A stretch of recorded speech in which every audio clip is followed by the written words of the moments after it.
Yo, yo, yo, yo.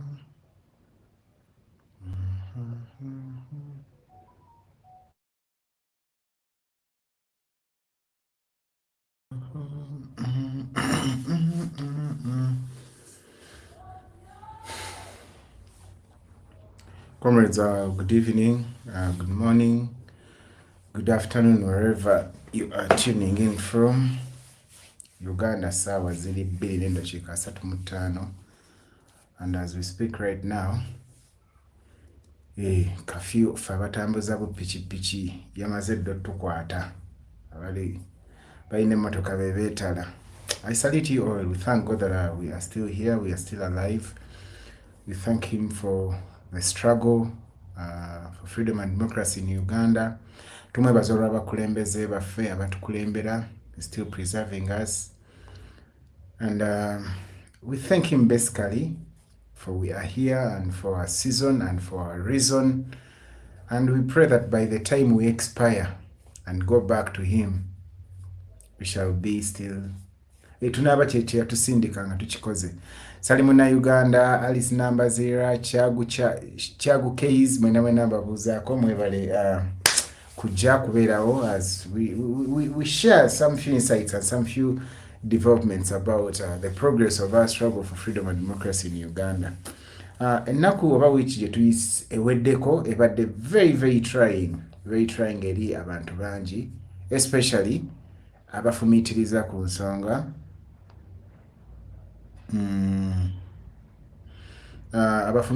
nsonga people who are realistic, people who are open-minded and objective as well. Propaganda is a double-edged sword. Kyenyinza okwogera nti propaganda bwe kiba kiso kiina two sides. Bwe kiba kitala kiina side bbiri. Kitwala bw'oti ng'otema munemu kudda bwe kiti kitema.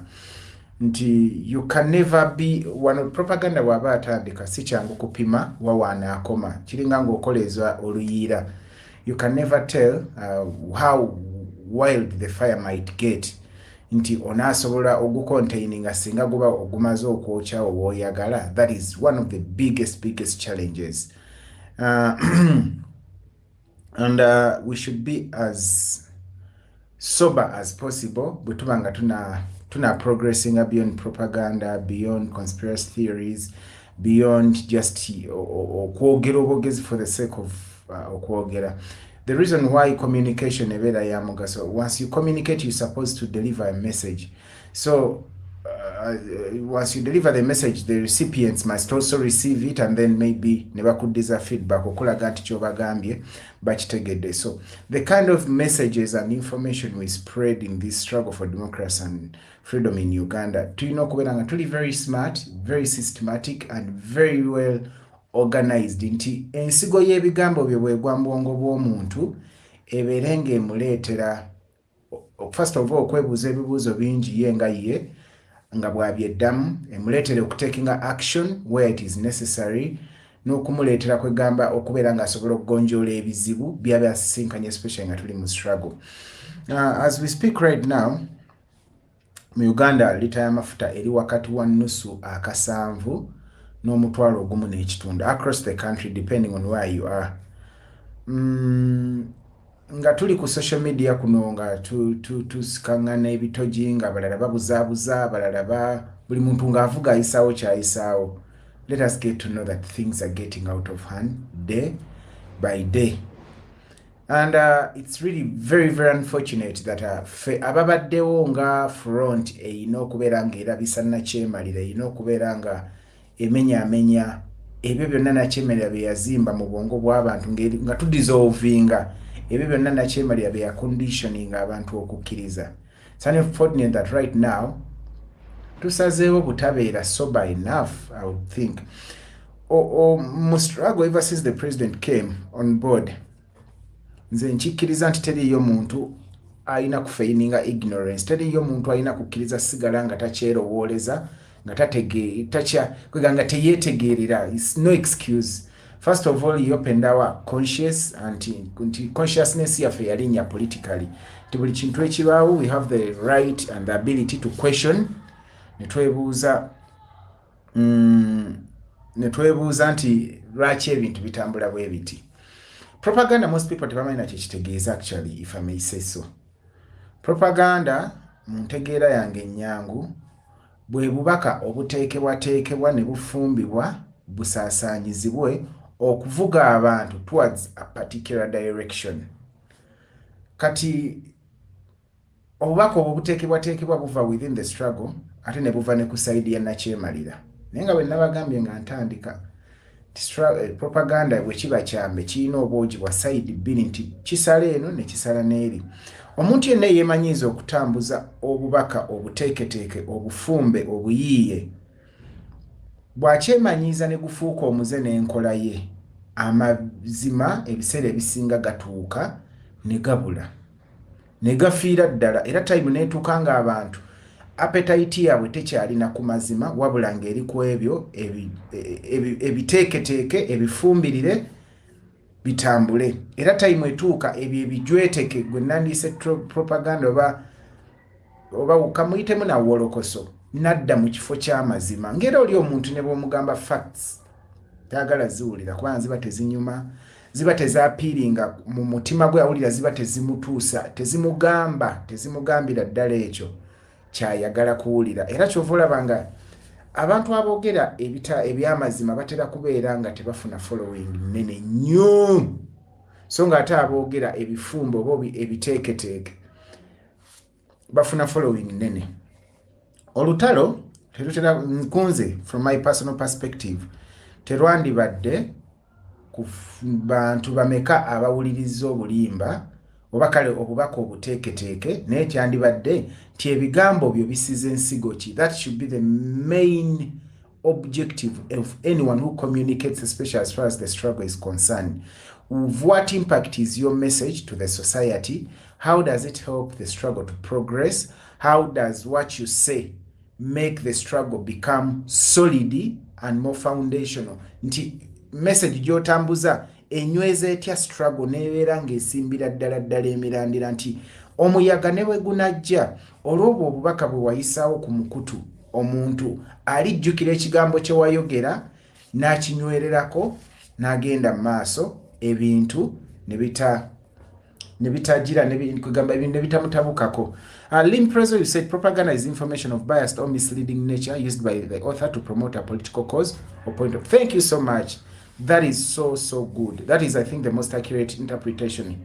I think from either Wikipedia or Google. Nti propaganda is information that is biased. Ekintu ekiri biased kyekintu ekirimu kyekubiira.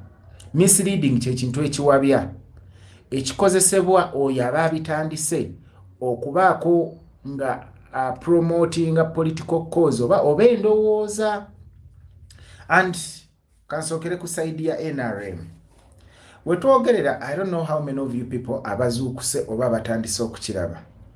NBS okuva etwava mu kalulu president n'ababuulira amazima nti mwegasse ku nakyemalira okuba obuwagizi bwa bannayuganda nga mulangirira results eziva mu byokulonda enfu ezitalina basis.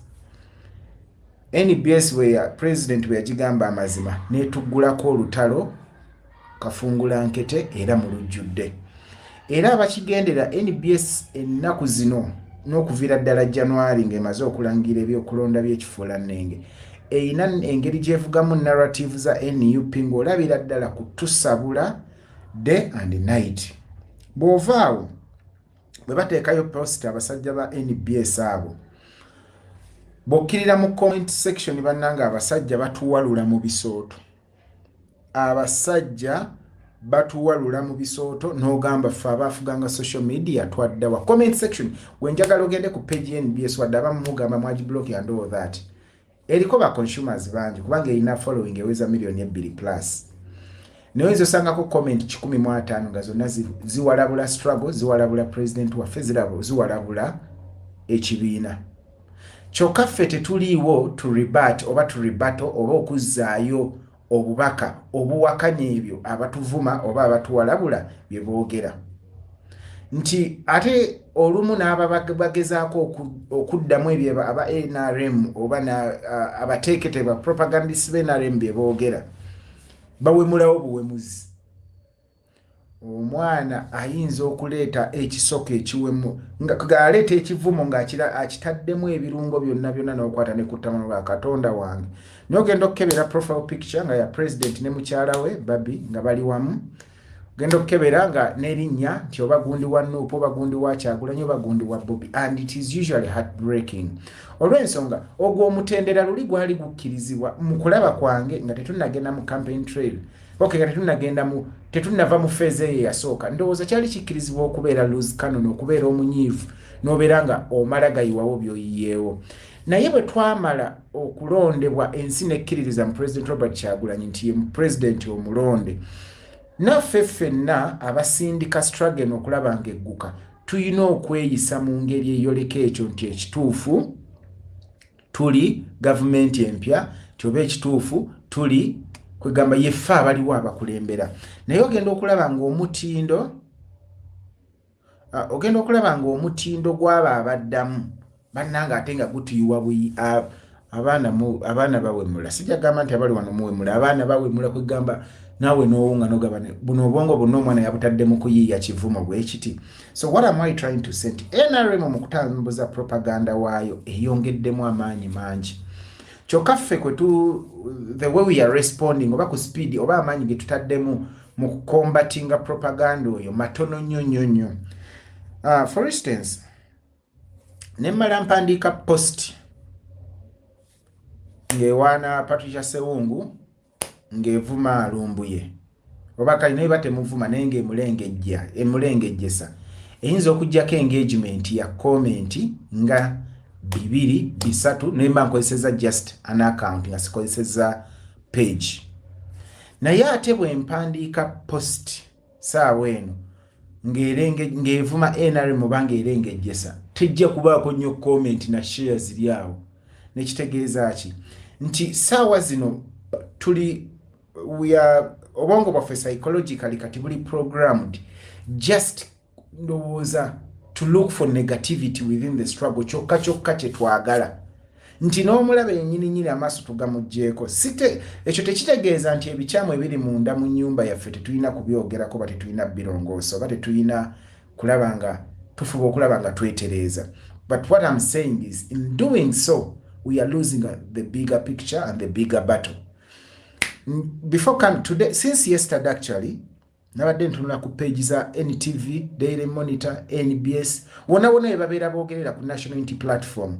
Bannanga abantu batuwalula mu comment section, biri bye twabavumanga ne tubasirisa ne tubamaliriza kati batusingako. I don't know what is really happening. Naye ate nagenza okulaba nga comments ezibadde mu kugeza muffe wano sijja duyita lutalo, nze sirulaba nga lutalo kubanga olutalo lutera okubeera wakati w'abalabe, nesikiriza nti tuli balabe yeti. Naye kambuyite butakkaanya, olutalo olubaddewo mu butakkaanya, engagement mu comment section ne posts ezisabula olaba nnyingi nnyo naye nga tezisabula mu 7 wabula nga zisabula people within elements within the struggle, oba tugeze kale abo abeeyita abali mu struggle. Noweesanga nga somewhere nakyemalira is having a field day, which is really absurd. Social media abasajja bano bagituwambako tugenda kuba tuwedde kubanga ekisookera ddala main media oba amawulire ga bulijjo go baagawamba. UCC yateekawo enkola nti the moment wogendera mu byobufuzi kwega n'osabula nnyo government license yo bagisuspendingirawo oba tebagirenewinga. CBS eyo gye mulaba ekola terina license, ekola terina license. Museveni wakolera bw'ati weeviirako bwekyo. Endala media houses ezitannayingira bulirina NRM zibeera na license ya mwaka gumu, which means nti wemuwe government omwaka bwe guggwako yaddembe obutagizza bupya license yo, kitegeeza n'obantu kyasobola kukola ki kuweereza, which is really absurd. So in the essence, main media amawulire ne radio ne TVs ziri almost non-existent. Fe tubadde twekoledde media houses zaffe nga tulina these online platforms nyingi nnyo. before the campaign trail we try to wezeza ndoza ne 10 n'ennyingi ne bas hackinga ne zisaanawo nene zikoma twabadde kayunga nga woyirayo pages za struggle nga 50 mu campaign trail ye kayunga ey'omukyala nakwedde na yes bwe kasaga kana kaliwo bwe kaze ayiwanda dera natudde bwenti ningamba kati kituuse wa ne twegabanyamu abamu bali side eno abandi badda side eno mu kintu kino sandyagalina kulowooza nnyo nti kyetaaga mu sides wabula bintu bibiri musaga ebaddewo mu within us mazima versus obulimba. Those are the sides. Mazima versus obulimba. Muzirabikanga side waliwo eyogera amazima waliwo eyogera obulimba. Ate bantu lwakwagala kwesulika na kunafuwa na butayagala kulowooza na butayagala kukozesa bwongo bwabwe bamanyi omutuufu bamanyi omukyamu. Nenga bomanyi bana Uganda, they are lazy. We don't want to think. We don't want to do things for ourselves. We want people to do things for us. Era choba ne struggle. Bawoza Kyagulanyi tuyambe kugamba tulwanirire. We shift responsibility. Chovola bano okutegeera.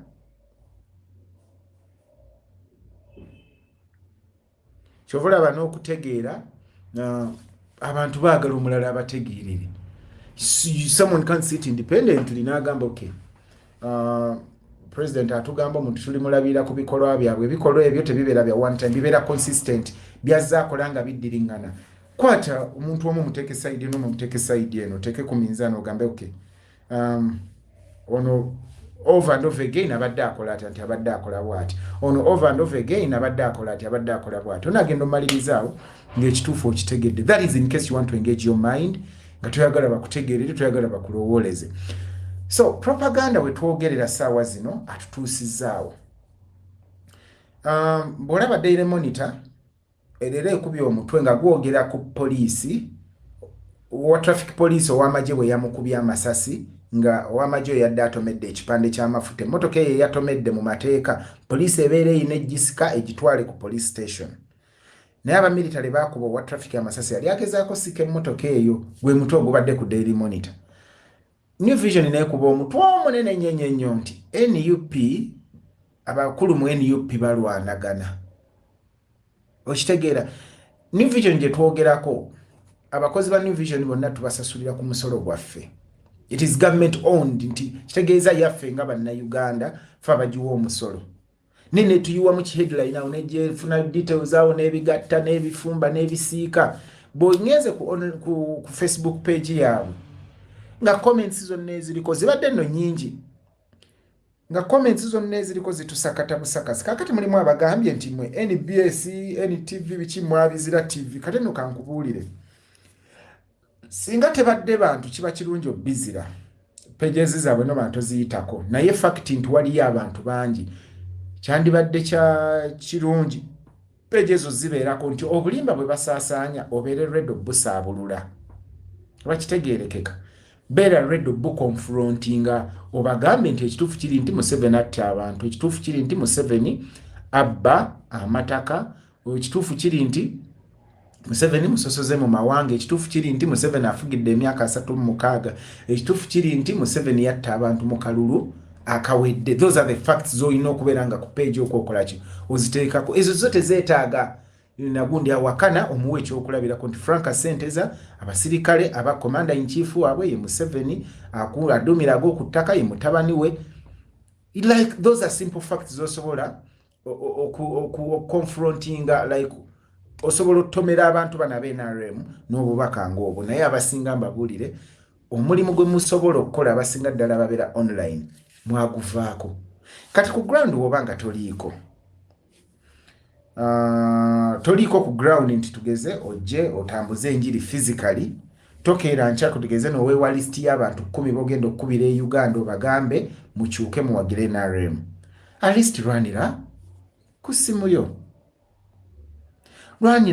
yo genda comment pages z'abo abasajja muzirumbe bane okuzizira it was wise back then nenzi mukulaba kwange saawa eno si kirungi osangako nkugambye comment 3 4 5 those ne babeera abantu 10 nga ba NRM soma ne batabaawo comment n'emu ebasabula oba ebalaga nti beboogera bya bulimba bamaliriza bawangudde era enkya bafuna amaanyi agaddamu ekikola luli baali baazikiza olw'okuba ne tulyoka tubawakanya ne tubasabula ne tubawakanya ogenda okumaliriza nga amaanyi agakivuga ki narrative gakomye naye sebo wetwogerera kati sajja bafunye amaanyi mangi olaba kati ne posts baziteekayo bigurupu byaffe ebya people power bigurupu ebyalinga waawe ebyemiziki yonna batusabulirayo busabuzi lwaki bagenzo tulaba nga tugenze tuwuguka first of all tukooye we are stressed, we are frustrated, kwega tuli fatigue eyingidde bwera kyova olaba n'obukaawu bungi nti omuntu just omubuuza kibuuzo nti tugeze waliwo ngambye nawe move on Museveni and his son Muhoozi Kainerugaba Bibi is the enemy of Ugandan people simanyi waliwo ngambye nti gwe Mosh oyina ennyumba ennene tulage ku bifaananyi oba kitegeera kati abantu within the struggle kibanguyira okkalakata omulala without any fact other than confronting obulimba bwa NRM. Nze singa bannange buli kye bampayiriza kyenfunye mu struggle singa mukama nnyamba n'enkifuna nze Museveni nja kuba simuyinaako na buzibu ate ŋŋambe ki motoka empya bagiŋŋambye sente billions baziŋŋambye ennyumba ennungi babiŋŋambye naye singa Mungu annyamba ne zifuuka essaala ne mbifuna okay sijja va mu struggle kuba si ebyandeeta mu struggle but what I'm trying to say is abantu ababadde bamala obudde obungi nga bakalakata Museveni kati obudde obungi babumala beekalakatira munda ate wano we watera okuva okuwaba Kimbugwe bwatu bwe yatandika ng'akalakata people within the struggle time we yatuuka ey'okufuluma era yagenda n'abantu oba 10 oba 2 I can't estimate the real number oba 1,000 oba mutwalo I can't know the real number naye nga kyava mu kwekalakata from within sitegeeza nti obunafu obutulimu munda tubutemereko ettaka oba tubuziyize buleme kubaawo oba tubuzibiikirize naye ndaba nga amaanyi tulina okugapima mu kyenkanyi nga bwe twetereeza munda nga bwe twesunsula munda amaaso tetugajja ku kirabo ku the give bigger goal yeruwa yey'okujja NRM mu buyinza nti obudde n'amaanyi bwe tumala nga tweyuzaayuza ennyo ekigenze wala Museveni ayisaawo byayisaawo saawa zino teri ayogera ku bbeeyi y'amafuta surprisingly like with n'eddoboozi erisaanidde okwogerwako teri mafuta mbabuulidde gali wakati wa 7.1 lwaki abantu olw'okuba balowoozesa mitima nti buli kimu kibaamu feeling ever since mukyala Sewungulo yaggulawo okwogera ku nsobi za mwami nze nziyita nsobi kubanga nze am convinced beyond till now twaliwo ensobi omukulu oyo zaakola mu kwogera nsobi ezo nga zitukostinga nga ffe abalwanirira enkyukakyuka zitya zitujja ku ekyo kye tulina okukola obwongo ne buwabirako ne wabawo we bukwatidde ne tunoonyanga eva obando yiteru sijja duyita lugambo nene tunoonyayo ebyo ebitukyamuukiriza naye nga mu mazima ebyo ebitukyamuukiriza teri gye bigenda kukola ki kututwala nze emyaka ena gye mmaze mu struggle njize ndabyeko kubanga omukisa gwe nnina tinasooka nenkolako nga nkolera bwerwe nga nkola siri directly linked with the leadership of the party nenfuna omukisa nenkolako ne bannange ba foot soldier for the longest time nenfuna omukisa nenkolako n'abakulembeze so over time ngenze enjiga biki ebiyinza okutuyamba okweyongera mu maaso omulimu gwa online ogusinga obukulu bwe struggle bwe tuba bakugiwangula abantu benna abawangaalira ku online gwandibadde kusiimuula bulimba bwa Museveni na kusaasaanya njiri ya National Unity Platform stroke people power ennungi esikiriza na kulaba nga kwega kusaasaanya birungi na kunafuya ebyo NRM byekola na kuwogganya ebibi byayo kwega nitulage ensi how bad NRM is. However, when you get at social media, if I'm to do a situational analysis right now, social media as far as NUP is concerned, it is just tulinga bumunyero obuliawo just obuzungu obuzunzi. We are many numbers naye moving towards the same direction, and that is costing us. It is unfortunate, but it is the reality. And I'm a realist, like I keep saying. I'm a realist, ebintu mbyogeranga bwe mbiraba from my personal perspective, era nenzikiriza nti from that personal perspective kanjogera osanga eriyo ababiri abasatu abagatta endowooza nange. So mu bungi bwaffe bwe tuba nga tetulina we tufokasinze wabula nga tuli ku nsonga entonoko, nze nzirabanga entonoko nziraba ntonoko, okugeza waggwanga kyatudde mu ofiisi ki,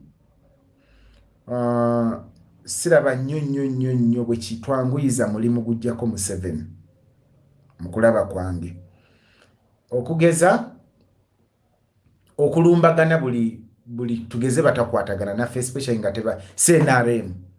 Nze nzikiriza omuntu we NRM yetusaana tumukube tumubulize mu ttaka, that is ku social media kuno. Naye omuntu nga tannatulumbagana nga tesiwa NRM, ekyandibadde kisinga obukulu nakumwesonyiwa kuba tulina olubimbi lunene, tulina ebyokukola bingi.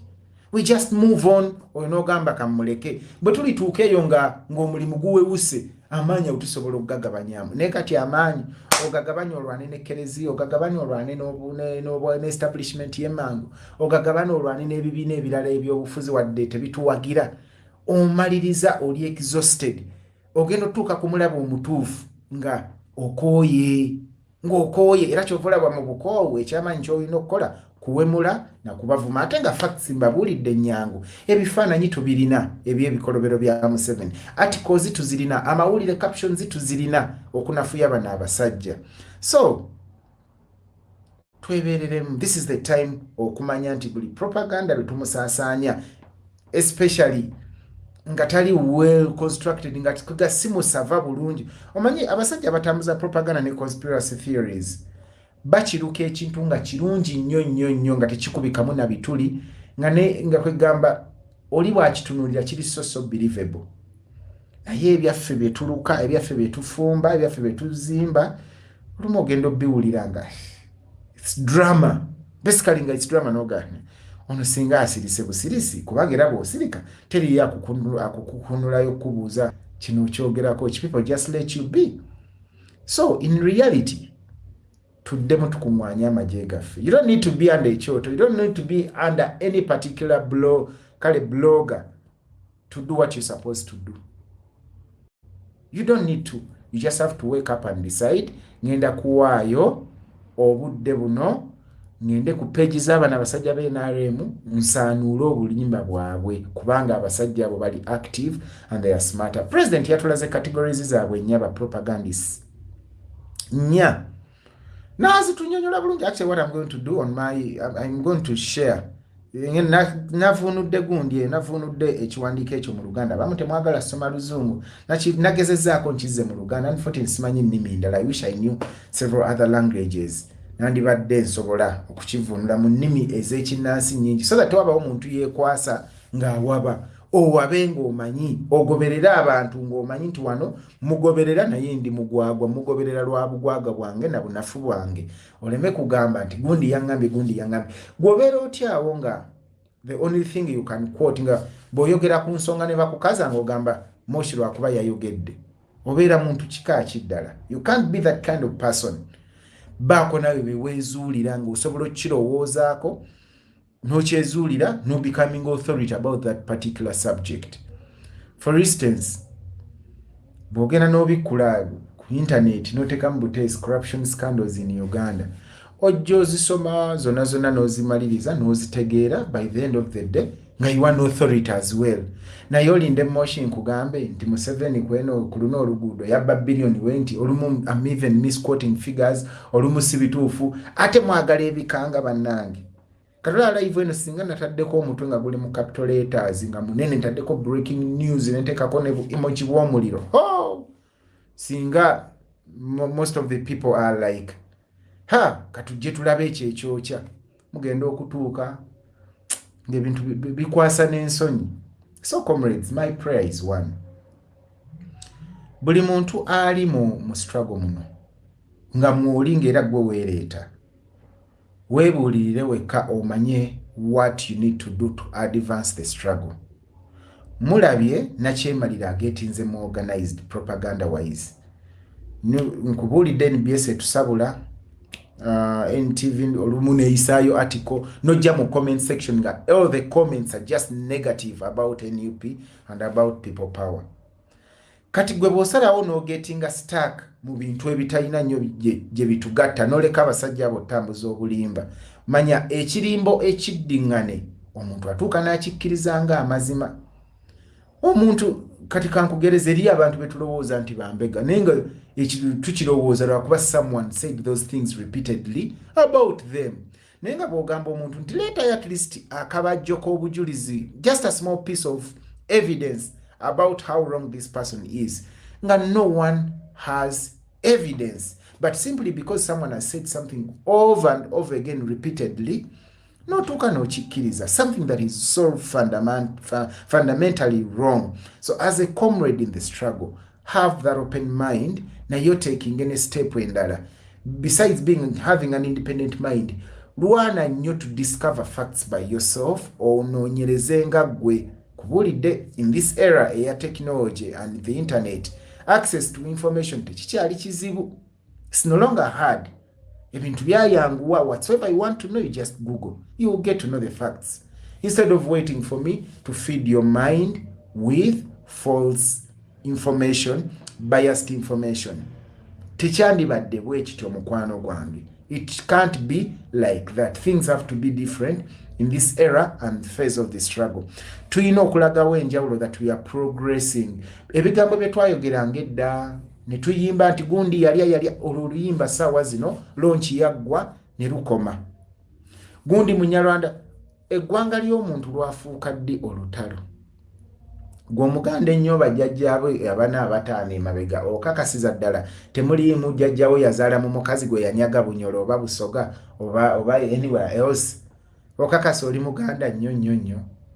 So where you born, your tribe ain't a thing. Si nsonga n'akatono. Kozi bino bye twayingiramu tetwajja kununula tribes zaffe, twajja kununula ggwanga lyaffe Uganda, so that everyone can live in a decent society. You can be proud to call Uganda your home.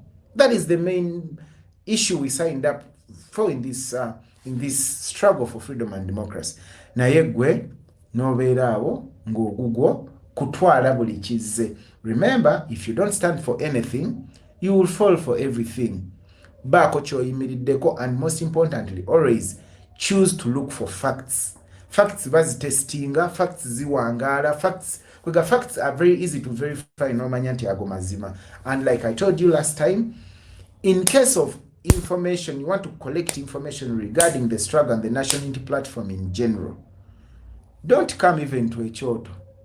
Don't go to any blogger's page. Genda ku page ya President Robert Kyagulanyi Ssentamu. Genda ku page ya National Unity Platform. Genda ku page ya Secretary General Louis Rubongoya. Genda ku page ya Joe Senyonyi eya Alex Waiswa Mufumbiro. Ezo pages ku social media platforms zizo na kweziri ate ziri verified. Gyogenda okujja obubaka obuli authentic, todda okulinda muntu kutamiza kukwata bongo. Let me read one comment here. Mosh, everyone must define their role in the struggle. You can't take every role. Whether someone is a more or not, it's not your role. Concentrate on one or two roles. Nebwe tujikwasa FBL oku ibonerezaako. I'll never find Patricia. You'll be a spy. It was longo okumala gafumba bulimba bwe buta. That doesn't make too much sense. Salamanda, if they talk about Baganda, you say nothing. But when they talk about other tribes, ngamoza tribalism, mutwalize mulina mwe. Kakati ogambe weboogera ku Baganda, okugeza Abaganda baboogerako ki? Nze kyemmanyi buli lwobeera Abaganda bali blessed in many ways. Kusookera ddala, they are strategically located wano mu Uganda. Abaganda be basinga numbers. Abaganda olulimi lwe bakozesa, it's more or less like the national language. Advantages Abaganda zibalina ze nnyingi.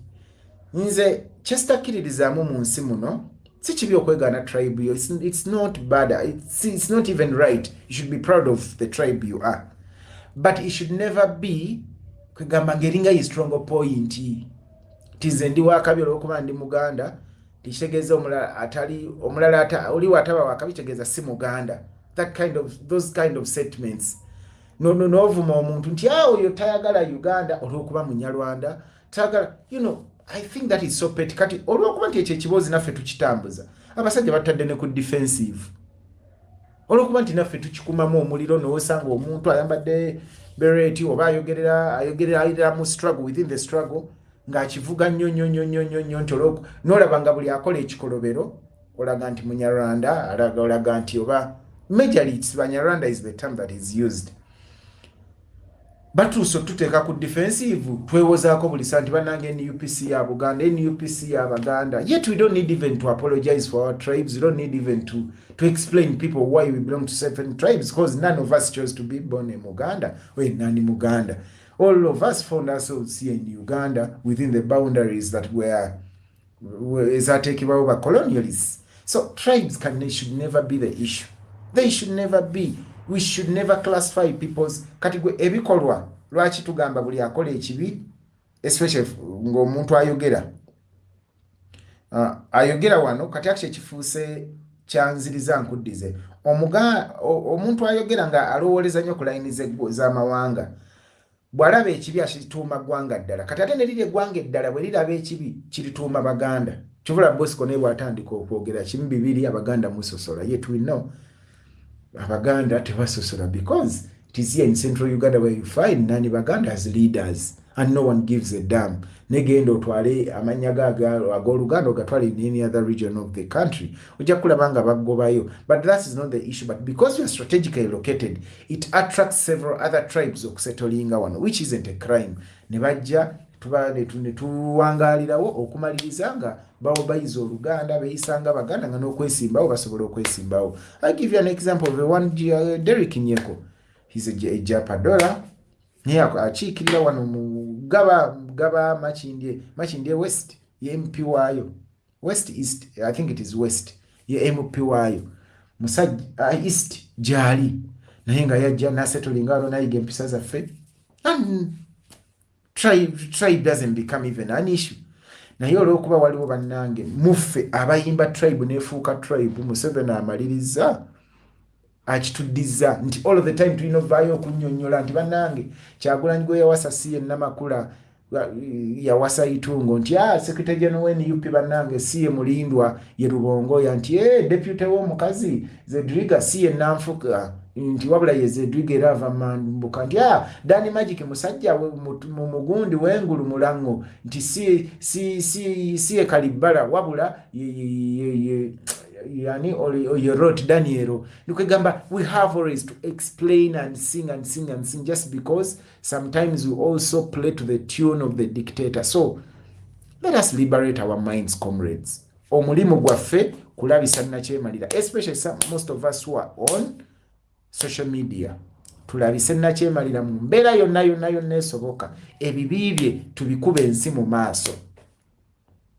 Bwe tuba nga twasobola tugenda ku pages za American Embassy ne batufiiringa, eza European Union ne batufiiringa nga muteekako Museveni bwatta abantu.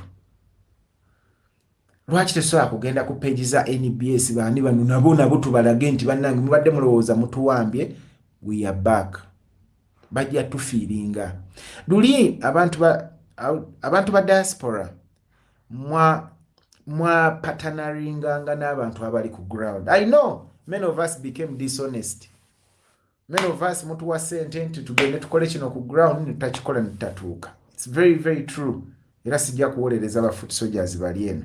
But at the same time, mulimu abakyali ku mulamu. And I think if you established a friendship and a relationship with some people, abantu abo gye bali abakyasobola okukola ebintu ebyo ebitambuza revolutionary message on the ground. At this juncture in time, this is the time even we have to double our efforts. Kubanga abasajja olaba batambuza parish model eyo mu byalo, batambuza emyoga mu byalo, akaluko bwero si wanu kajja next year. Nti bagenda kutuuka nga tetulina kye tugamba n'abantu nga bannakyalo baawungira dda mu parish model n'emyoga nga bawungiddeeyo. This is the time to partner again with people on ground. Abantu baddemu kwatagana bagende mu byalo batambuze message eyo.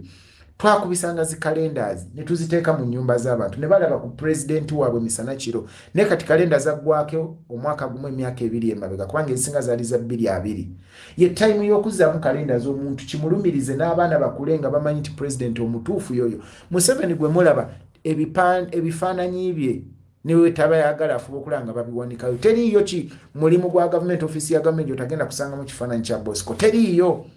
Naye nga ku myaka 36 Bosco yandibadde akyeranga mu bantu. Lwaki? Ayagala kukwata bwongo bw'abantu abamanyise nti wano mu Uganda yenze, nze Uganda, Uganda yenze. That's basically the message is doing. We are supposed to be doing such things instead of engaging in useless battles. I've told you, this is the time to use your mind constructively to build and strengthen the struggle. This is not the time to show how much you can abuse on behalf of Erumbuye, on behalf of Seungu. No, it is not the time. This is the time. If you kale oba uliro oli muvume mulungi nnyo lumba Museveni gwoba ovuma. Ate nga nze n'okuvuma sikukkiririza kuba nzikiriza. Omuntu avuma kati nno kambabulireko. This is a fact. Oba oli mu struggle oba toli mu struggle. Bw'obeeranga ng'okayana n'omuntu n'atandika okuvuma manya omukonye point. Bw'atandika okuwayiriza manya omukonye point. Ye facts olwo zimuweddeko asazeewo kati kulebula na kuvuma na kuwogganira. Usually that is the narrative. Oli kasi atandika okuvuma kulebula kuwogganira ng'omanya ebyokugamba bimuweddeko. So, what am I trying to say? Tube bagezi okusinga bwe tubadde for the past 3 years. We can't still accept to be the same people we were before. We can't. That would be so wrong. Kati nyongero bajjukiza. As we speak today, munafe abekasese Maseruka ne banna abalala nga bana bawambibwa kati bawezeza weeks 2 tetumanyi gye bali. Tetumanyi whatsoever. Lawyers have tried as much as possible to apply for habeas corpus whereby ba ordering ebitongole by'amaje bireeta abantu abo mu court. Tebamanyi gye bajja bantu. Tebamanyi. Nga mulwanirako online kuno. As we speak right now, I told you about comrades abali mu malwaliro abatalina mikono abakyapoocha n'obulwadde obw'olugendo okufuuka obw'olubeerera. As we fight, natulonda team. As we fight, amafuta ambazzeddemu gayingidde omutwe gumu n'ekitundu. As we fight, amasomero gajja nabalaze just last week abaana abawera 100 bajjira mu muliro. As we fight, bana basajja batega bomu ne zitta abantu fa bulijjo bayiseewo bye bayisaawo. Simanyi oba mwasobola okulaba na connection eno nti abasajja batega bomu ne zikuba mu kkubo ly'oku CPS ne mu kkubo lya Parliament. Mu bifo byonna bomu ezo zaatulikira mu makubo. Ne wayitawo ennaku 2 ne batta abayisiraamu abawerako. Ne wayitawo emyezi 2 ne beesogga Congo. Naye simanyi oba plot eyo giraba bwe unraveling bwe na unwrapping engeri gye yeezungulula.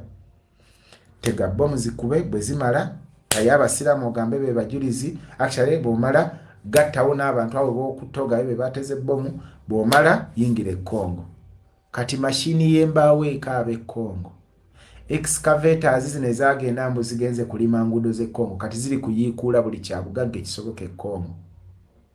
So ekibuuzo kyange wendowooleza nti bo ababba eggwanga n'ababba ensi eno ne region eno bwe baba basobola okweteekateeka ne babba in a very systematic and organized manner ng'abantu be babba yeggwe yenze, lwaki ffe be babba tetusobola kwegatta in a systematic manner ne tubeera nga tusobola okugoba nakyemalira? Ye omubbi yeetegese, ffe be babba ate tetwetegese. Twabula kweruma, kweyuza, kwebuzaabuza, kulimbere, kwerimbirira. Kyokka okumanya ate naffe within naffe ne twebbiramu munda ffe within nga bwe tuli mu kunyigirizibwa ate ne mubaamu bakatikkiro abeefuulira katikkiro bakatikkiro within the suffering gye tuyitamu n'okwata ku ttama n'osirika. Era n'omaliriza ng'obuuza ani akulembera ensi eno. kati ennaku ezo eziyise mulabye omutamiivu byabadde atweetinga kimu ku kimu afulumiza tweetinga 20 naye nga zonna kwegamba kikuggwa nako bwoti. Tweeti ezo zetubadde tukwata tusaasaanye ensi esobole okumanya omuvubuka ono bw'atali fit even okubeera LC5 kubanga machas tetulina kujajinga bantu naye ebikola by'oli omusajja gwoyanika byanike ye ensi n'emusalira omusango naye tuli awo.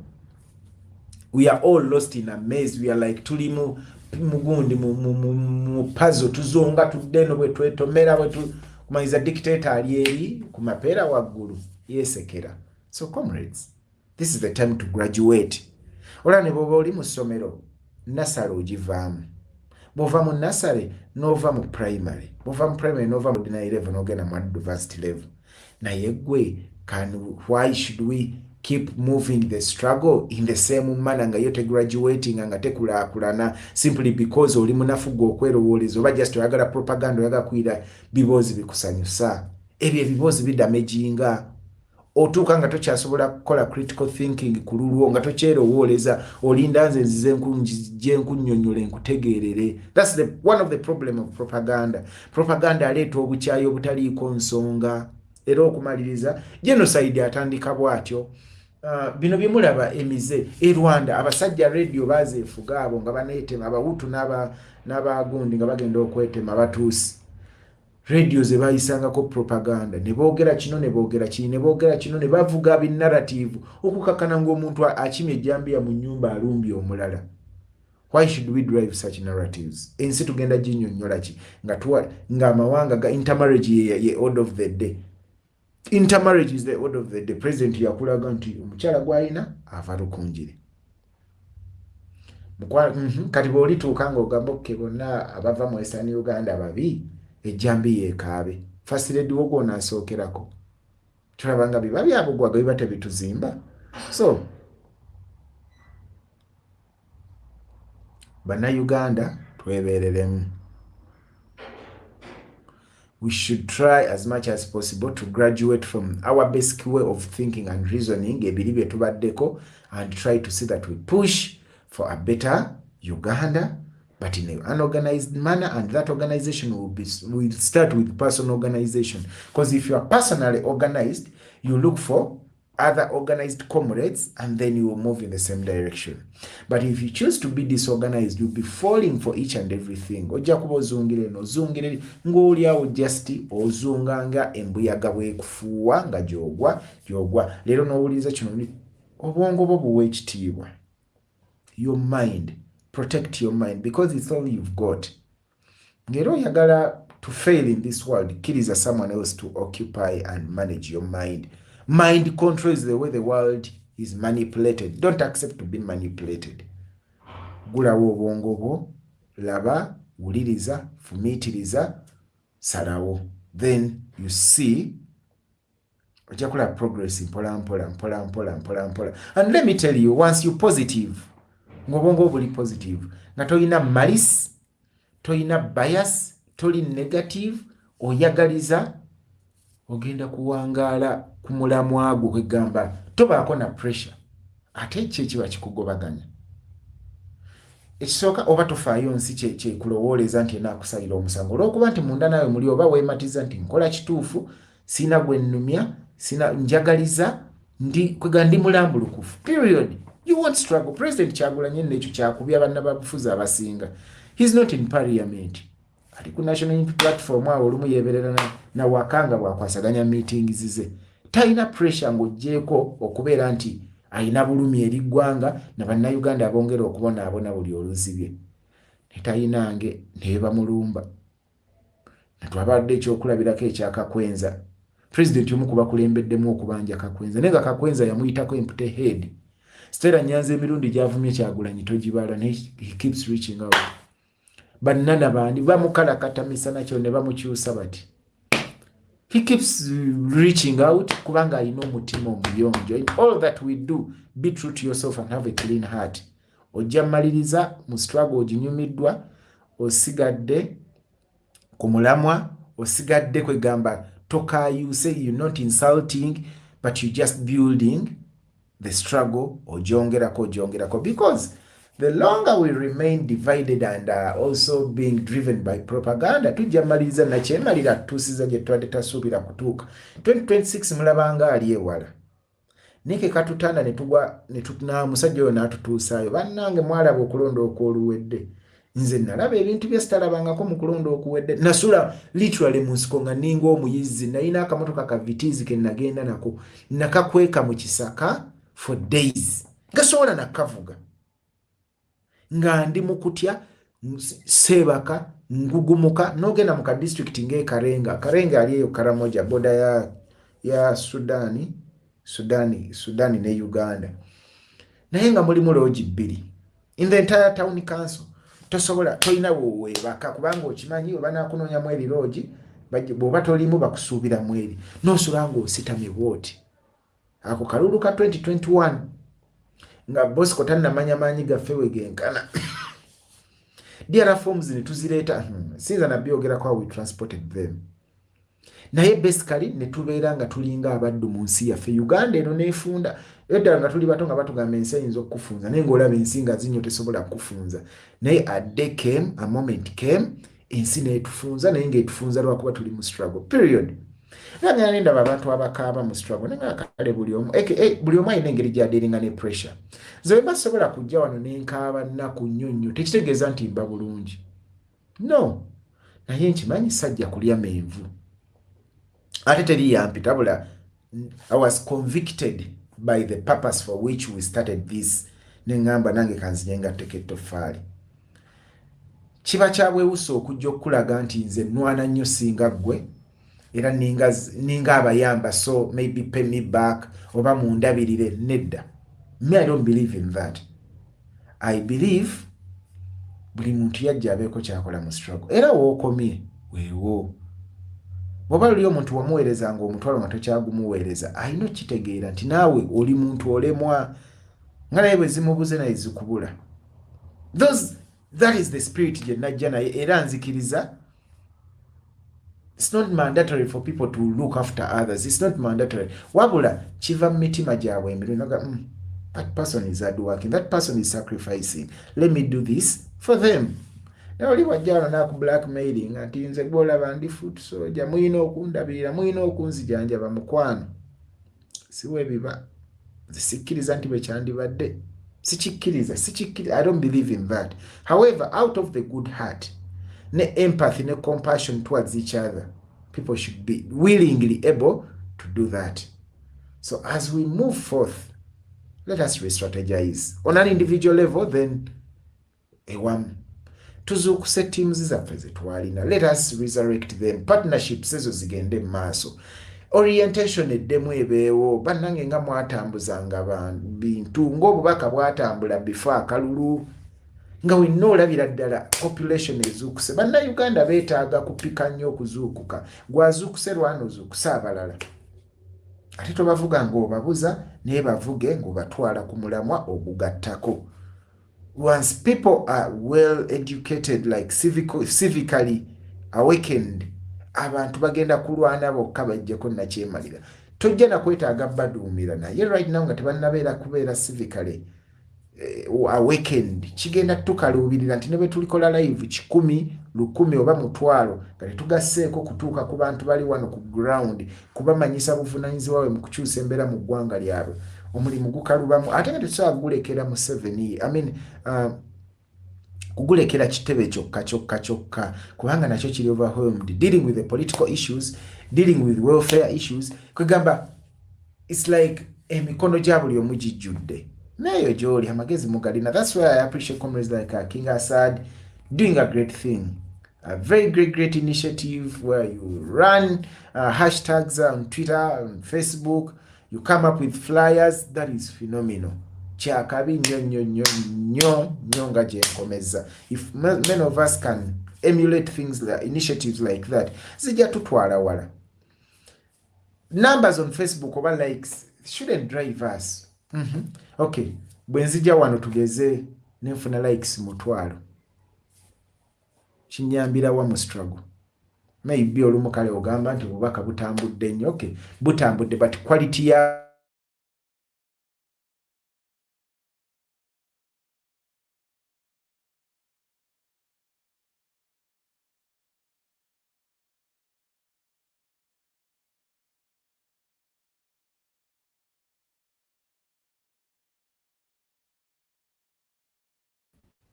Yeah. Comrades, sorry about that. It has been a network issue. So, all I'm saying, let the quality of the information that spreads and moves around ebeere message nti omuntu bw'aligiraba nga tutuuse mu struggle aligamba wow, you guys, you are organized from the start and mwali ku mulamwa.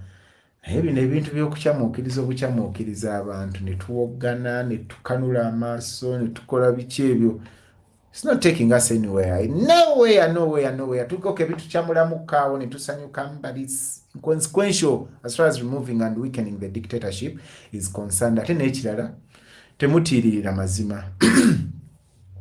Be ready to stick to the truth. It is the truth that is going to set us free. Mazima ge gagenda otwagaza abantu. Mazima ge gagenda okuleetera abantu otukkiririzaamu n'okulabawo enjawulo wakati waffe ne nakyemalira.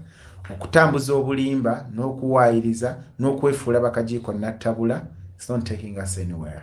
Nada. Wabula kigenda kutulya buli. Salamando guy katwali talking about likes. Go mwagamba ntoyagala byakwekuba. At the same time you're talking about likes. Abantu twetegerera sebo. I think tontegedde bulungi. Well, there are so many comments that are here. And I'm trying as much as possible to respond in the message. Much as olumu sizisoma naye ngezaako nnyo okuziddamu as I communicate. Ekinjogeza ku likes kikino. If you go and make a survey on most of the local content pages ku local content, olutalo lwakomyewo olwa likes ne views. Bw'ogenda waliwo pages ezireeta social news, amawulire g'essanyu zitandise okulyawo ziri eza struggle. And one of the, I was watching some badde waliwo adde bakyogerako nga nyina ka video kendaba. Oli n'agamba nti luli struggle yali etubyeko likes zaffe ne comments. Now at least now people are coming back to us. People are consuming ebibozibozi again. And bakitegerera kuki? Ku likes ne views. Kintu ekyo, wake up call. Why are many people diverting ku bibozibozi? Kugeza bipeji kati bingi ebimeruseewo nga bikola agamba uli ezimu zitambuza page bu video wa TikTok, endala zitambuza comedy, endala zitambuza kusinga kale ebibozibozi amawulire agali funny nenga tegayina nnyo kale agagira agawugula abantu kubanga abantu babeera mu bisesa obusesa. Kirungi bibe ebisesa byera bikwerabiza ku nnaku nawe bifuuka ebyakagenderere bikuwagula ne bikujja ku mulamwa, and before you know it ongo back throw off balance. Ogenda okulaba era ne mu kutugundi Facebook yo nga video zonna ezijja zezo ezikwatagana n'ebisesa zino eza struggle zijja zikendeera, video zijja zikendeera ne posts zijja zikendeera mpola mpola, and before you know it nga obwongo babukyusiza. So in doing so, to be very careful. Let us not be driven by diversions, driven by okusasamaza. In the end, chiba chitulia. Let me go through some few comments here. Then tulabe atije tulaga. So now in common Ugandans that will put an end to Senate dictatorial regime, not any other person. As long as Ugandans remain comfortable, the situation will remain the same. Oli mutu fele mprezo. In fact, I'm very happy partially about the rising fuel prices. Abantu emotoka kabazi parking. Mbadde ku border lero nsanze emotoka ezisise 3 nga zisise kubanga amafuta gabuze ate walawe gali ga mutwalo. Liyo mutwalo omuntu omadde ofunamu lita 2 n'ekitundu oba 3. Kati omutwalo gugula lita 1. Kitegeeza nti omuntu obadde okayisa okuvuga olugendo lwa lita 5 wetaaga emitwalo 5. Kakati eriyo omuntu ng'okuva ewaka n'okuddayo wetaaga lita 10 gye emitwalo 10. Bona atambuza ebigere n'otuula mu takisi enkadde ku nguudo embi ojja kumanya lwaki nakyemalira yeetaaga okugenda. Kati abantu abanyigirizibwa olaba nabo bebagoba ku nguudo somehow kinnuma kuba mulimu abantu baffe and all that nengamba kaba bagobe kubanga kyagulanyirwe yayitamu awo ng'abakunga tugende tusitukiremu bamukwatanga bukwasi bu video abaana b'oku luguudo awo abaga Bobby nga bayimba buyimbi maybe bwe bananyigiriza owa taxi ne banyigiriza owa boda nange ne banyigiriza ne tuwera bangi. We shall be able to rise up and speak up and act against the regime in all ways possible. Sylvia Nanyanga is saying Dictator Museveni and Yosan Muhoozi Kainerugaba, Uganda is bleeding, kidnapping, tortures. That is a fact. Those things are ongoing, which are agenda maso. bigendera ddala maaso. Ntale Sandra is saying we are mature people. Let us concentrate on our struggle, not every time commenting on Lumbuye. Not necessarily. Like I said, any comrade in the struggle, civil and a personal vendetta against them, I disagree with them on principle. Njawukana nabo sigamba nti nze custodian wa principles za struggle nedda oba values za nange nyine ensobi nyingi nyonyo era size wano nga malayika. Unfortunately abamu twegabanga ba malayika. Naye wabaawo principle gy'ogamba nti okay, National Unity Platform eina constitution, eina code of conduct, eina ne core values kwetambulira n'omulamwa. Omuntu yenna asengu ku bintu ebyo ffenna mu kutambula twandibadde tufuba okulanga twekuumira ku principles ezo zezitufuula ab'enjawulo ku balala, ye identity yaffe, ye ideology yaffe. Omuntu yenna abivaako n'akola contrary, nsobola njawukana naawe. Okugeza nze sikkiriza actually mu National Unity Platform twandibadde tetwogera na biboozi by'amawanga. No need to. Someone shouldn't come here and characterize someone. Tolokuba wampisa mbi aliwo eno tribe. That shouldn't be us. Omuntu wa people power alina okuba ne discipline. Empisa kintu si kyangu, but it is something we should force ourselves to have, especially si kyangu nga tulina omuntu nga nakyemalira atunyiiza kikwanguyiro siwuka empisa kubanga akupreemptinga oba akukemetterera akukema okusiwuka empisa. However, that shouldn't be the excuse for us okuva ku nnono yaffe. Omuntu wa National Unity Platform alina okuba ne integrity kwe kubeera ng'oli w'amazima gy'oli ng'era okola ekintu ekituufu ne watabaawo akulaba.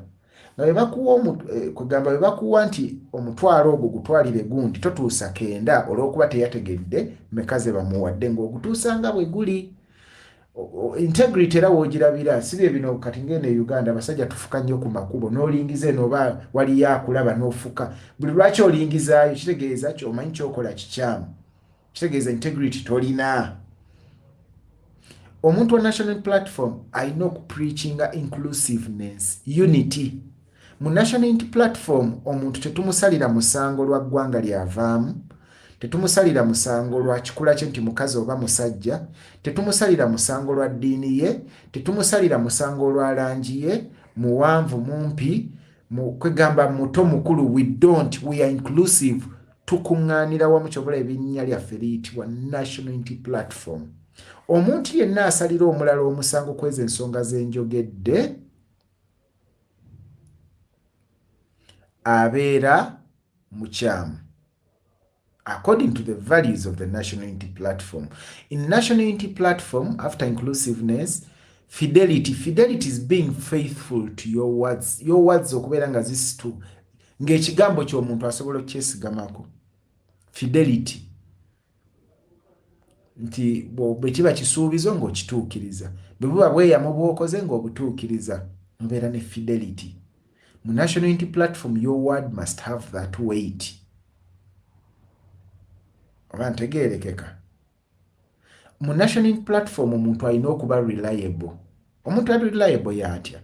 Ti mu bulungi ne mu bubi ng'omwesigamako, tagenda kuvaamu ne munyiigagana ne musowagana, musigala mukyali kapo wamu. Ne bannange mu struggle abantu mu recordinga amaloboozi gaba. Where did that habit come from?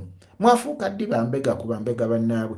Audio ne ziryoka ziyitingana era kati omuntu wa struggle omukubira essimu bw'oti aweesibye 2 akurecordinga kuyitawo katono ng'akulabisa olumu ne bw'obanga ate kyangu asalamu kali kennyini akasaanuula ka clip akaleeta ensasagge kaasala ka sharing ata sharing the entire message.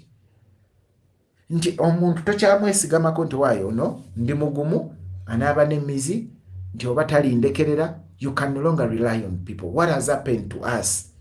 If we are this disorganized and this unreliable, what is going to happen when you get into power? This is the time to practice, to walk the talk, to practice what we preach. It's the time. So anyone in the struggle must be reliable, dependable. Reliability actually is more or less like being dependable and being honest and being real. We shouldn't be hypocrites. Bannange obunanfuusi bungi. Ono agambye Margaret Kabali for transparency. Bannange omuze gw'oku recordinga mubi. It's a habit. It's a habit kiba kirungi kiba kibi. Omuze gw'oku recordinga mubi si mulungi, si mulungi. Si mulungi. Then service. In National Unity Platform, we are all about service. Buweereza. If I mosh, I serve you munyaneza wa munyakanyaza mani haba mani oba mani, I don't know what that kitegeeza. Bwe nkuweereza nawe n'oweereza Sylvia Nanyange n'aweereza Fai n'aweereza omulala, cycle egenda maaso. In the end everyone becomes satisfied. In the end everyone becomes served. And if we serve each other, if we lift up each other, if we are of service to the other, society yonna egenda okumaliriza nga cycle eri complete nga buli omu mumativu, because everyone is of service to this other person. Naye abasinga mulinga baafu nti bw'osumulula taapu amazzi gayika mu baafu gakomaawo. We are supposed to be like a pipe. Tubasumulula taapu amazzi gasigala gayita mu every part of the pipe nemaliriza ng'etobye tobaako. Naye abamu we bijja bisirikira ku ffe, tweyagaliza feka. We are selfish. We are as selfish as possible, bannange. We are selfish. There are times I see selfishness nenyenya n'omutwe ngamba kale I wish singa yali atukulembera teyali generous, first of all, to share his life with us. Kyagulanyi would be still a star. Kama yali amusaside ng'akoze investments ebyaddala yakolamu. Abatamanyi president waffe bane president simwavu. President yakolamu tali bubi. Singa teyali muntu kuba generous mu mutima n'asalawo let me share this life, obulamu bwange obusigadde kambugabane n'eggwanga lyonna on a different platform. Singa kati mulowooza politically Uganda eririddawa. Goloza sikuyisaamu mukulu Besigye amaaso. Singa atutwalawa. Okay, maybe you say someone else would have come out. Yandibadde asitusaani. Ani? Who is willing to leave their comfort zone? Chameleon bamuwa Range Rover no just esobola okubreakinga down n'edde n'afukamira ne yeeziribanga ng'ensi yonna eraba bwetu. Gwe twogerako ye star eyafugako African musically. Oba okitegeera? People are just selfish to the extreme. They don't want to serve others.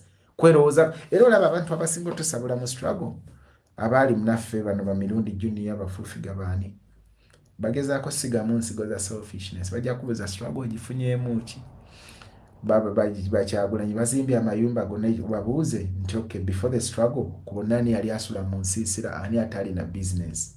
Era babuuze nti okay, kuba tufuga kati emyaka 36 ndagaayo eyayinayo yadda akayumba yadda akabanja ka 5 kwa 5. Okitegeera? So okumaliriza nga these guys tebalina kye batugamba naye olwokuba tubadde so much derailed and also concentrating on where we are not concentrating. We are majoring on minors and minoring on majors. Abasajja batuuziza mu propaganda bangi ne bibalya ne bibatuulamu. But comrades, this is the time to regain our sobriety. Let us be sober. Let us be sober. Let us be sober. Tuzuukuke. Tuleme kutamiira. Tuve mu kinyumiro. Struggle si kinyumiro. Struggle bya ddala. Kitegeerekeka. Struggle ya ddala. It's not just a matter of nzize taddeyo posti kiwedde. Comrades, it's not the case. The struggle is real. Comrades died. Nabagamba 4th February lumbe lwa Rita Nabukenya. Rita Nabukenya yali atudde ku pikipiki bamuvuga kujja ku kitebe. Patrol neveri emabega nemutomera n'agwa mu kkubo ate neddamu nemulinnya nemumaliriza. That's what we are talking about. That's what we want to end. Juzi wano mu bomu eziwedde they murdered many people. Batulimbula abantu bangi. Mwalaba wano Sheikh Shirevu maaso g'abaana be ne bamukomerera amasasi naguno gujja tetulabanga ku bujulizi kyamusa. Lutaya Oliver amaze omwaka mulamba kati mukomera muwala bamulesa abaana be babiri. Tali magomba ali mukomera ekimukwasa takkiriziganya na government ye NRM. Just that opinion bwongo bwe takkiriza kwogatta machete ya Sini waliwo bamusa abaana nga 10+ betumanyiko bwe twawangaala nabo bali eyo. ffe maloboozi gaabwe agandibadde gaboogerera naye ekyewunyisa entalo tulwana teza bano bali bweru balina kasente balina bwe basula bali bulungiko ne tulina bannaffe teri aboogerera. We are supposed to be their voices. Sibyogera bino nti mu mutima mubi naye I want us to be sober. I want us to be considerate. I want us to be compassionate and empathetic and focus on the measures. Then God ajja tuyamba, Katonda ajja tuyamba, tajja tulekerera. Omanyi bwe mubeera ku mazima, Katonda abeera nammwe, wa Katonda abeera mazima. Naye mubeera mu by'okulimba, mu byenkwe, bwe kulera abeera wali negative. God doesn't operate in negativity. Tabaawo. Go read the Bible, read the Quran. Ojja kumulaba Katonda ebintu ebiri awo ebyamankwetu, ebyamankyolo, ebyokunyoolagana, biki ebyo tabibaamu. And in the end, you fail. In the end, you fail. What shall we tell people? Bannange ffe abamu bagenda kutuyeeya. Nze nalina akalimu ke nalekawo ne bagamba ngenze mu struggle ne banjerega. Nti okuddayo n'abagamba nti struggle kati egaanyi. Nzizeeyo naye nga ffe abagyekubidde ekibu. What shall we tell people? Nga tuvumye bantu, nga tujereze bantu, singa tulemererwa, what are we going to tell them? What are we going to tell them? History will not exonerate us. Why? Because time is on our favor. Most of us are young and still energetic. We have the population. We are many. Very, very many. And we have the numbers. And you know, eddoboozi ly'abantu eddoboozi lya Katonda. We are many. Time is on our side. God is on our side. And we have an acceptable leader. A leader that appeals to everyone. Everything is in our favor. Abantu tuli bagamba ki? Tujja kuddawo twenenyenga Buganda. There's a point in time Buganda had this leader called Ben Kiwanuka. Ben Kiwanuka was young. Ben Kiwanuka was well educated, a lawyer. Yalina ekizibu kimu. Yali Catholic. And Abaganda mmenga awo, without due respect, nga bakugamba, tetukulemberwa mu Katoliki. Ekyewunyisa eddiini yali foreign because abazungu bwe baleeta amadiini gano. Naye n'olaba abantu ne beeyawulamu olw'okuba bakatoliki baprotestant ne beerabira nti in the beginning banna-Uganda. Munnange olw'obukyayi eri Ben Kiwanuka olw'okuba Catholic, Buganda, that is what there was a political party bagiyitanga KY Kabaka yekka. Negaana okwegatta ne Ben Kiwanuka yawangula akalulu mu 1961. He became the first prime minister of Uganda. Naye Kabaka yekka olw'okuba yali teyagala Ben Kiwanuka ng'ewulira bubi. Netta omukago ne UPC obote okumaliriza ng'amazeewo Buganda. Ne batta omukago ne baweza obululu bungi. Baayinanga parliamentary democracy back then. Eno Museveni gyayagala okuzza. In 1961, excuse me, Ben Kiwanuka got most of the parliamentarians. Kabaka yekka ne UPC ne bayakubiri, Kabaka yekka ne bayakusatu. So what they did, UPC ne yegatta ne Kabaka yekka ne bawangula Ben Kiwanuka. In the process, Ben Kiwanuka n'afuluma ebyobufuzi bya Uganda. Ne bamukuba ettale. Wayitawo myezi bwezi. Obote ne yeefuulira Mengo. Wayitawo myaka 4, Obote ne yeefuulira Mengo. N'aleeta amagye ne gayingira mu lubiri awo kutwekube ne gatokose emmundu n'ebituli by'amasasi bikyalimu. Kabaka abataka bali bagobye Obote e Buganda. Obote yamaliriza yabagobye e Buganda. Kabaka n'addukira mu exile. Kabaka n'afiira eyo. To date ge maziga agakyaluma abantu b'e Buganda. Most of the mess Buganda gyerimu yatandika ne resentment towards Ben Kiwanuka. Based on propaganda, based on bias, based on prejudice. Ebintu ng'ebyo. So kati ffe abaliwo leka ebyafaayo bitusomese, bituyigirize, and be better people and be more informed and make better decisions so that we can be totally different from the past generations that made terrible mistakes. Kyagulanyi bw'anaatukaddiwako oba n'atuyita mu ngalo ensi n'egenda ng'emumanyiira n'emugaana. Where are we going to get a generational leader that appeals to everyone like he is? Nowhere. So let us seize this opportunity and we successfully remove the dictator without really bickering and fighting. Gwabadde akola ebikyamu. Time to reform. Oba si ekyo sirika. Keep quiet. Other than okwekaza tekirina gye kutwala. Amazima mujjukire gasigala mazima. Temulaba nzire nemba byendi wano byenjogera nga neeyisaako nga mu hypocrite. Time is going to reveal me. Time is going to reveal again. Oshi yeeyogezanga nga yeefuulanga malayika. Mumulabye. Era mukirabyeko abantu bangi time beeyambuludde. So be careful. What you do, let it be legit. Operate with honesty. Be truthful. Be truthful. Be real. Don't be a hypocrite. Struggle muno. Ojja kuwangaaliramu, but most importantly, you will positively impact on this generation and many people will emulate your example. Bakugoberere and tujamaliriza tuwangudde ffenna. Mulowooza soogedde nnyo. Saa zizo zigenda kuwera nnya. Byonna sinza abimanyi. I just came to share my personal opinion about how we should progress and how we should treat propaganda. Propaganda is a double-edged sword that we should be careful about as we use it.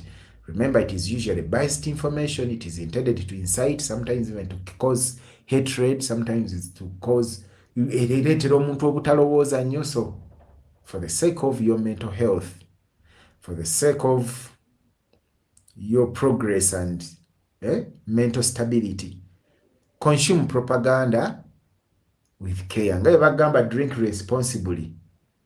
Consume propaganda responsibly. Too much consumption will affect your critical thinking skills. Omalirize ng'ebintu engeri gy'obirabamu ne gy'obitaputamu nga si yeeyo entuufu. Era kyeyolese nnyo mu nnaku eziyise. Emmundu tuzikwate tuzitunuulize dictator. He's our enemy, only enemy. Of course tekitegeeza nti ennyumba yaffe tetulina gitereeza na girongoosa.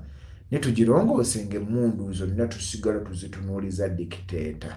That is how we are going to progress. That is how we shall overcome. I know God is with us. Till we meet again, thank you so much for sharing your opinions here. I read through your comments. And everyone is entitled to their opinion, and I respect your opinions. But at the end of the day, make sure you are objective and totally subjective and prejudiced. Ensonga ozisalewo ng'oli soba bulungi. Amazima gasigale nga mazima gy'oli, obulimba obukyawe.